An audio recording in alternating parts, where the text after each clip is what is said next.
अस्सलाम वालेकुम दोस्तों, अपनी नेक्स्ट वीडियो के साथ आपको वेलकम करता हूं अपने इस चैनल में। उम्मीद है सब खैरियत से होंगे। तो चलते हैं आज की अपनी अहम न्यूज और इन्फॉर्मेशन की जानब। सबसे पहले तो दोस्तों बात करेंगे कि एक और नई अराइवल की इब्तिदा हो चुकी है। पाकिस्तानी वीजा के बारे में कुछ दोस्तों के कमेंट आए हैं, इस पे आप लोगों को मालूमात प्रोवाइड करूंगा। बच्चों की स्पेन नेशनलिटी के बारे में कुछ अहम मालूमात हैं, वो आप लोगों के साथ शेयर करूंगा। 50 यूरो में घर हासिल करें और काम की सहूलत, इसके बारे में आपको इन्फॉर्मेशन प्रोवाइड करूंगा। इटली का नया इमिग्रेशन प्लान क्या है और वो शुरू हो चुका है, किस तरह से वो इमिग्रेंट्स पे इफेक्ट होगा, इस पे बात करेंगे वीडियो के आखिर में।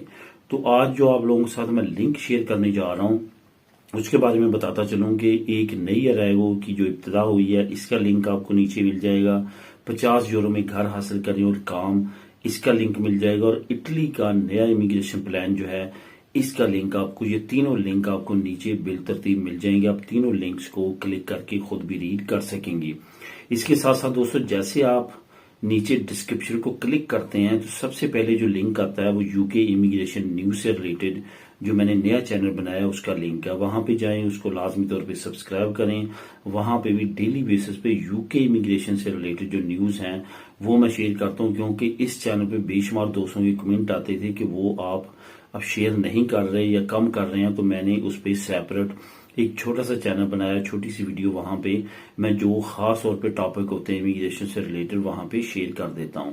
तो आप उसको जाके सब्सक्राइब कर सकते हैं और वहां पे विजिट कर सकते हैं। इन्फॉर्मेटिव वीडियो है और प्लस न्यूज वीडियो। उसके नीचे आपको वो वीडियोस के लिंक मिलेंगे जिनकी बहुत ज्यादा डिमांड है, बहुत ज्यादा पूछते हैं। जैसे अभी रिसेंटली एक दोस्त ने जो अथोराइज ट्रांसलेटर हैं इंग्लिश टू स्पेनिश या Urdu to English, English to Spanish, उनके बारे में लिस्ट मांगी थी। वहां पे मैंने एक वीडियो बनाई है, उसका लिंक भी मैं वहां पे ऐड मैंने कर दिया, वहां पे वो भी आप देख सकते हैं। इस तरह की और बेशुमार वीडियोस हैं, वहां पे आप जाके उनको वॉच कर सकते हैं। तो दोस्तों सबसे पहले तो बात करते हैं कि अराइवल की जो नई किस्म इब्तिदा हुई है वो क्या है। ये तकरीबन 2 से 3 महीने पहले अनाउंस हो चुकी थी, लेकिन मुझे इसके बारे में श्योरिटी नहीं थी कि ये जो नई किस्म है अराइवल की, ये कंफर्म लॉन्च होगी या नहीं होगी। क्योंकि ये पहले अराइवल लिबराल के नाम से लॉन्च हुई थी, लेकिन बाद में इसको रिजेक्ट कर दिया गया और इसको अदालत की ही तरफ से जो है वो रिजेक्ट किया गया। और इसको लॉन्च करने के बाद कुछ दोस्तों ने फायदा उठाया, लेकिन बाद में अप्लाई करने वालों को रिजेक्ट कर दिया गया। तो इस वजह से इसमें भी शक शुबहत थी, क्योंकि बहुत ज्यादा ये टर्म एंड कंडीशन और लॉज इसके मैच करते थे उस कानून के साथ। लेकिन अल्लाह ताला का शुक्र है कि आखिरकार इसको लॉन्च कर दिया गया है और अब आप इससे फायदा उठा सकते हैं। इस अराइवल का नाम रखा गया है कि सेगुंडो ओपर्टुनिदाद। सेगुंडो ओपर्टुनिदाद दी अजीलो का मतलब है कि अजील वाले लोग, असाइलम सीकर्स जो हैं, वो उनके लिए सेकंड अपॉर्चुनिटी के तौर पे इस अराइवल को लॉन्च किया गया है। अगर आपको पहले अराइवल मिल चुकी है, आपको काम की परमिशन जो है वो आपने अजील अप्लाई किया, असाइलम अप्लाई किया, आपको काम की परमिशन मिल चुकी है, आपने उस पर काम किया है और आप काम कर रहे हैं, ख्वाह वो अपना बिजनेस कर रहे हैं या जॉब कर रहे हैं, लेकिन आपका केस असाइलम वाला, अजील वाला खत्म कर दिया गया है, रिजेक्ट कर दिया गया है। अब आप इलीगल तो नहीं होंगे, आप इस अराइवल की तरफ चले जाएंगे जिसको कहा गया कि सेगुंडो ओपर्टुनिदाद दी अजीलो, यानी कि आप उसमें ना जाएं असाइलम में या आप अजील में जो आपका केस रिजेक्ट हुआ वो आपको वापस लेना पड़ेगा और आप इसको अप्लाई कर सकते हैं। यहाँ पे आप डायरेक्टली जा सकते हैं, क्योंकि आपने स्पेन की हुकूमत को टैक्स पे किया, उसकी बिहाफ पे आपको ये राहत मिलती है कि आपकी तमाम हिस्ट्री को देखते हुए आपका केस अप्रूव किया जाए और आप अपना काम कंटिन्यू कर सकें। तो दोस्तों ये एक बड़ी अपॉर्चुनिटी है। इसका लिंक नंबर 1 आपको नीचे मैं प्रोवाइड कर देता हूं, आप खुद भी इसको क्लिक करके रीड कर सकते हैं। इसके बाद दोस्तों बात करते हैं पाकिस्तानी वीजे की। काफी दोस्तों के इस पे कमेंट आ रहे हैं, तो मैंने सोचा कि इसको शॉर्ट सा कवर करता हूं। पाकिस्तानी वीजा, अगर आपने स्पेन की नेशनलिटी ले ली है, आपने पाकिस्तान की नेशनलिटी अभी नहीं छोड़ी, तो दोस्तों का कहना है कि क्या पाकिस्तानी वीजा लेके जाना जरूरी है। तो यहाँ पे ये आपको बताता चलूं कि पाकिस्तान का वीजा लेके जाना इस वजह से जरूरी है कि एयरपोर्ट पे कोई भी सरफिरा आपसे पूछ सकता है। मेरे चंद एक दोस्त गए हैं, जाते हुए उनसे नहीं पूछा गया, लेकिन जब वो वापस आए हैं तो जो उस वक्त ऑफिसर था ड्यूटी पे, उसने जब रेड पासपोर्ट देखा स्पेनिश, तो उसने डिमांड की कि जब आप आए थे तो आपके पास वीजा होना चाहिए था पाकिस्तान का, तो आपके पास है वो? तो उनके पास था। तो वो उन्होंने प्रोवाइड कर दिया। लेकिन आते हुए उनसे किसी ने नहीं मांगा था कि आप हमें वीज़ा दिखाएं। आते हुए उन्होंने अपने आईडी कार्ड्स दिखाए, जो नीकॉप नॉर्मल ओवरसीज कार्ड होते हैं वो, तो उन पे वो इंटर हो गए। लेकिन जब वापस आए हैं तो उनसे ये डिमांड की गई है। तो इस वजह से कुछ भी नहीं कहा जा सकता। वहां पे गुजर जाएं तो आप गुजर जाएं, नहीं तो वो आपसे पूछ सकते हैं। इस वजह से एहतियात करें, कोई भी रिस्क लेने की जरूरत नहीं है। आप वीजा लेके जाएं, अपने आप को सिक्योर करें। कभी भी ये गलती ना करें कि आप पाकिस्तानी पासपोर्ट पे जाएं, क्योंकि जब वापस आएंगे स्पेन की किसी भी एयरपोर्ट पे या शेंजन या यूरोपीय यूनियन की किसी भी एयरपोर्ट पे अपना दनी लेगी या कुछ भी, तो आपके लिए बड़ी प्रॉब्लम हो सकती है। लेकिन वो बड़ा प्रूफ है कि आपने अपने मुल्क की नेशनलिटी नहीं छोड़ी। इस वजह से वो बिल्कुल आपने काम नहीं करना। आपने ये वीजे में भी रिस्क नहीं लेना, वीजा भी लेके जाएं। इसमें 70 से 72 जो यूरो है वो फीस है, वो ऊपर नीचे होती रहती है रुपए की और यूरो की कीमत की वजह से। तो इतनी सी फीस है, 2 मैक्सिमम वीक लगते हैं। आप ऑनलाइन अप्लाई कर सकते हैं, कॉन्सुलेट में जाके, एम्बेसी में जाके अप्लाई कर सकते हैं, तो वो आपको मिल जाता है।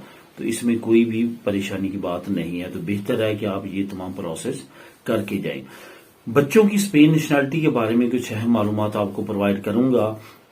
बेशुमार फैमिलीज हैं जो कि कंफ्यूजन का शिकार हैं 18 साल कि जब वालदैन में से किसी एक की नेशनलिटी पास होती है, उस वक्त 2-3 दिन भी रहते हैं किसी बच्चे की 18 साल एज पूरी होने में, तो वो अप्लाई कर सकता है। या कि जब उनको पासपोर्ट मिलता है, दनी मिलती है, उस डेट से वो कर सकता है। ये आपको बताता चलूं कि जिस वक्त उनकी नेशनलिटी पास होती है, उस वक्त जब मिनिस्ट्री ऑफ जस्टिस पास करती है, आपके बच्चे की 1 दिन भी रह गया, 2 दिन भी रह गए हैं टाइम पूरा होने में 18 साल, तो आप उसकी नेशनलिटी अप्लाई कर सकते हो। और बेशुमार लोगों ने इस पे ली है।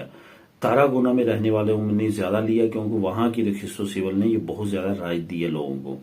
लेकिन बाकी प्रोविंसेस में काफी ज्यादा मसले मसाइल चल रहे हैं। अभी एक दोस्त हैं जो पाइस बास्को साइड पे रहते हैं, उनके साथ भी यही मसला हुआ। उनकी बेटी 18 साल से चंद दिन जो है वो अभी कम थी, लेकिन उनका नहीं किया गया। तो ये वेरी करता है रजिस्ट्रो सिविल टू रजिस्ट्रो सिविल, सेम लाइक अदर ऑफिस, कि वहां पे भी कुछ इसी तरह चलता है कि हर बंदे वाला, हर टेबल में जो बंदा है उसका अपना कानून है और उसको वो उसके मुताबिक जो है वो काम करता है। तो यहाँ पे ये आपको बताना चाहूंगा कि ये रिस्क में चला जाता है काम। कुछ लोगों का हो रहा है, कुछ का नहीं हो रहा। कोई भी इसके बारे में वाज़ेह कानूनी तौर पे कोई भी राय नहीं रखता। लॉयर्स भी डिफरेंट राइज रखते हैं। आप इससे पूछेंगे, दूसरा कुछ और कहेगा और दूसरा कुछ और कहेगा। इसके बाद दोस्तों बात करते हैं 50 यूरो में घर और काम की सहूलत। 2-3 ऐसी प्रोविंसेस हैं जहां पे बहुत ज्यादा लोगों की कमी है, बहुत खूबसूरत हैं, वो सरसब्ज शादाब हैं, काम की कमी है। वहां का जो यंग तबका है वो बड़ी सिटीज में मूव हो चुका है, वहां पे आबादी कम है। तो वहां की जो रूरल एरियाज हैं वो आपको ऐसी सहूलतें प्रोवाइड कर रहे हैं। 50 यूरो में घर दे रहे हैं, प्लस काम दे रहे हैं। सिर्फ शर्त यह है कि आप वहां पे जाके रहें। ये स्पेन में बेशुमार ऐसे एरियाज है जो मैं 3 आप लोगों से शेयर कर रहा हूँ। नीचे लिंक मौजूद है, आप उस पर क्लिक करेंगे तो वहां पे तमाम डिटेल आपको मिल जाएगी। तो उसको आप क्लिक करके वहां पे रीड कर सकते हैं। उसके बाद दोस्तों आखिर में बात करते हैं इटली के बारे में। इटली ने हूबहू कॉपी करने की कोशिश की है यूके को। जो रवांडा मंसूबा यूके ने लॉन्च किया था कि इलीगल इमिग्रेंट्स को रवांडा भेजा जाएगा, तो उसी तरह का प्लान जो है इटली ने भी बनाया कि इटली जो है इलीगल इमिग्रेंट्स को अल्बानिया भेजेगा। और अल्बानिया के साथ मुआहदा भी किया गया, उनके साथ तमाम चीजें तय कर ली गई, सेंटर्स बन चुके हैं वहां पे। अब इटली ने ऐलान कर दिया है कि वहां पे इलीगल इमिग्रेंट्स को भेजना शुरू कर रहा है इटली। उधर यूके में हुकूमत चेंज हो चुकी है और उन्होंने रवांडा मंसूबे को रिजेक्ट कर दिया गया, क्योंकि कहा है कि ह्यूमन राइट्स के अगेंस्ट है, क्योंकि यूएनओ चार्टर के मुताबिक भी वो इलीगल है कि इमिग्रेंट्स को उस मुल्क से तीसरे मुल्क में भेज देना जहां के अपने हालात ठीक नहीं है। तो इस तरह इटली ने अब ये लॉन्च कर दिया कि वो अनकरीब इलीगल इमिग्रेंट्स को वहां भेजने जा रहा है और तमाम इलीगल इमिग्रेंट्स अब अल्बानिया ट्रांसफर कर दिए जाएंगे और वहां पे उनको रखा जाएगा। इस पे कहां तक अमल होता है, क्या वहां पे भी यूएनओ प्रेशर डालती है या यूरोपीय यूनियन प्रेशर डालती है और इस मंसूबे से इटली पीछे हटता है या नहीं हटता, क्योंकि इस वक्त जो इटली में हुकूमत है वो काफी ज्यादा राइट विंग्स नजरियात रखती है और उनका इमिग्रेंट्स के अगेंस्ट काफी ज्यादा सख्त मौकफ है। तो इस वजह से इस तरह की कवानीन वो लॉन्च कर रहे हैं। तो दोस्तों ये थी आज की अहम न्यूज और इन्फॉर्मेशन। मिलेंगे नेक्स्ट वीडियो में नई अपडेट्स के साथ। अल्लाह हाफिज।